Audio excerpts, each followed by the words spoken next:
Pagbasa sa Aklat ng Kawikaan, Kabanata 11, Talata 1 hanggang 31. Kasuklam-suklam kay Yahweh ang timbangang may daya, ngunit kasiyahan naman ang timbangang tama. Kahihiyan ang laging dulot ng kapalaluan, ngunit pagpapakumbabay, nagbubunga ng karunungan. Ang tuntunin ng matuwid ay katapatan, ngunit ang masamay wawasakin ng kanyang kataksilan. Walang halaga ang yaman sa araw ng kamatayan, ngunit ang katwiran ay naglalayo sa kapahamakan. Mas panatag ang landas ng tapat ang pamumuhay, ngunit nabubuwal ang masasama sa sariling kabuktutan. Ang katwiran ng mga matuwid ang nagliligtas sa kanya, ngunit ang masama ay bilanggo ng kanyang masamang nasa. Ang pag-asa ng masama ay kasama niyang pumapanaw. Ang umasa sa kayamanan ay mawawalang kabuluhan. Ang matuwid ay inilalayo sa bagabag, ngunit ang masama ay doon bumabagsak. Ang labi ng walang Diyos sa iba ay mapanira, ngunit ang dunong ng matuwid ay nagliligtas ng kapwa. Kapag ang matuwid ay pinagpapala, ang bayan ay nagagalak, ngunit higit ang katuwaan kapag ang masamay napapahamak. Dahil sa salita ng matuwid, ang bayan ay tumatatag,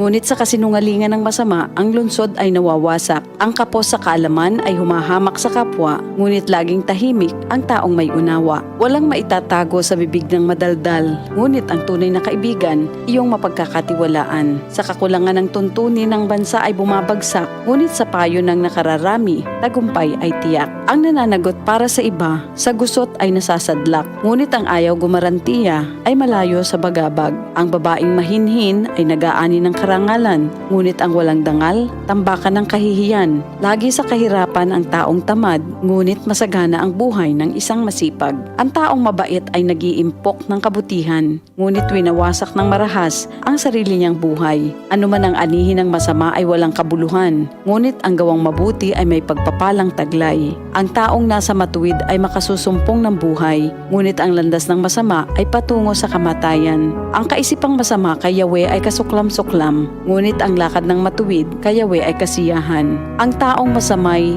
di makaliligtas sa kaparusahan, ngunit hindi maaano ang nabubuhay sa katwiran. Ang magandang babae ngunit mangmang naman ay tila gintong singsing sa nguso ng baboy. Anumang nais ng matuwid ay nagbubunga ng kabutihan, ngunit ang mahihintay lang ng masama ay kaparusahan. Ang taong mapagbigay ay lalong yumayaman, ngunit naghihirap ang tikom ng mga kamay. Ang taong matulungin sasagana ang pamumuhay, at ang marunong tumulong ay tiyak na tutulungan. Sinusumpa pa ng lahat ang nagkakait ng butil, ngunit pinupuri ang nagbibigay ng pagkain. Kung mabuti ang hangarin, ikaw ay igagalang. Kapag humanap ng gulo, iyon ay masusumpungan. Malalantang tila dahon ang nagtitiwala sa kanyang yaman, ngunit ang matuwid ay giginhawa tulad ng sariwang halaman. Ang nagpupunla ng gulo sa sariling sambahayan, mag-aani ng problema, gugulo ang pamumuhay. Ang taong mangmang at walang nalalaman ay alipin ng matalino habang siya'y nabubuhay. Buhay ang dulot ng matuwid na pamumuhay, at kamatayan naman ang hatid ng karahasan. Ang matuwid ay ginagantimpalaan dito sa lupa, ngunit paparusahan naman ang mga makasalanan at masasama. Ito ang salita ng Diyos. DCXL News, ang himpilan ng RMN.